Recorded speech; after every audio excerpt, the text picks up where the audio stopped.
Hello, everyone, and welcome to the live trading wrap up for the 26th of June, 2020. Year is flying by. So, again, if anyone's new here, this is a swing trading series where I use trade ideas, its ability to backtest algorithms, and create new theories and see how they work in the market to figure out kind of what's working of all of the different styles I trade this week.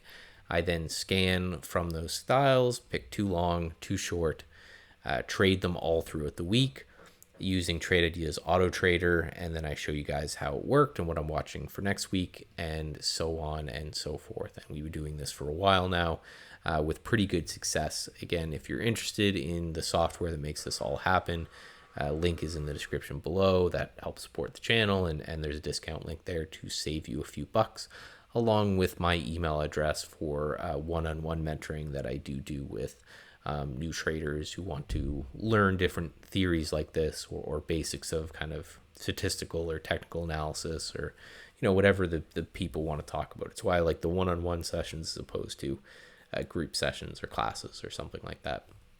So this week here on the SPY was kind of a bit of a bleed. So we had this kind of inside day, and then we had a gap up, and then that gap up got pushed down. So some people are calling this an abandoned baby. And for people that don't know, abandoned baby is just when you have a gap. So the stock is up here, and then it gaps down and makes a little candle, or even a couple candles, where we call an island reversal, and then it gaps back up and keeps going. So just kind of showing that this gap kind of negates that one, and then that can cause some really strong momentum out of it. And that's kind of what we saw. We had this little abandoned baby to the upside, and then three pretty much down days in a row. So pretty brutal style market, but that's just kind of the way that goes. So all in all, this week we had 3 trades trigger, 2 losers in THRC and ESPR, just triggered and pulled back with that weak market. And then we had CCXI that sold off all week, and that helped recoup some of these losses. So this particular week was down at $2 a share. Again, this is the equity curve based off how many shares that that I would trade off this. Again, I like to give a range. It's going to be depending on your account size and risk tolerance and all that, because I am by no means a financial advisor. I'm just some dude on the internet. So this week we are watching INSG. Theory behind here is a 45% short float. That's pretty substantial.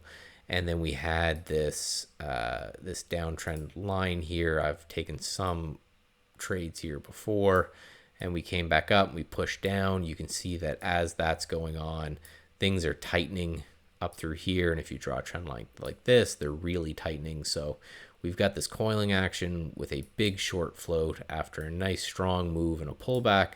So I think there's some potential here on a break up there. Next would be E-Trade or ETFC. Strong push up, and then kind of this sideways type of chop / movement, making this ascending triangle. Not very much short float here, but it's more of the strength of this in comparison to the market. Remember, the market looked something like this week, and E-Trade looked pretty much sideways. So some relative strength on both of those plays, and that's what I like to watch for when the market sells. On the short side, looking at pizza, old Papa John's, we have this ascending triangle, but I am a weirdo, and I always trade these triangles on the opposite side to how most people do.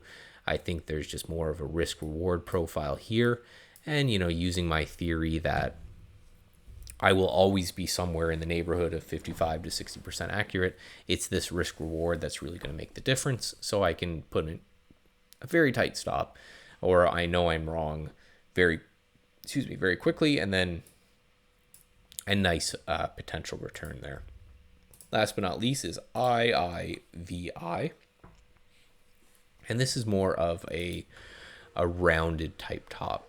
There's a lot of congestion up in this area from areas past, right? We've topped here and here and here, and then a couple little mini tops here. So there's a lot of interest in that kind of area. there, and then we've just kind of put in this rounded top right here, something like that. So if we break down out of this trend line, you could call this a ascending wedge or what have you. I'm looking for this break to kind of continue down here. So that is it for this week. Again, hoping to keep these videos short. Friday afternoon, it's easier for me to keep them short, and it's probably easier for you to watch them short. So again, stay tuned to the channel. We have more back to basics. I've got 2 live swing trading videos that are going to come out sometime in the next few weeks when I've got a chance to edit them. And again, the back to basics series where I'm teaching my fiance Jess to trade, that's starting to get exciting as she's getting closer and closer to kind of just focusing on the trading and the paper trading side of things. So until I talk to you guys next time, trade safe out there.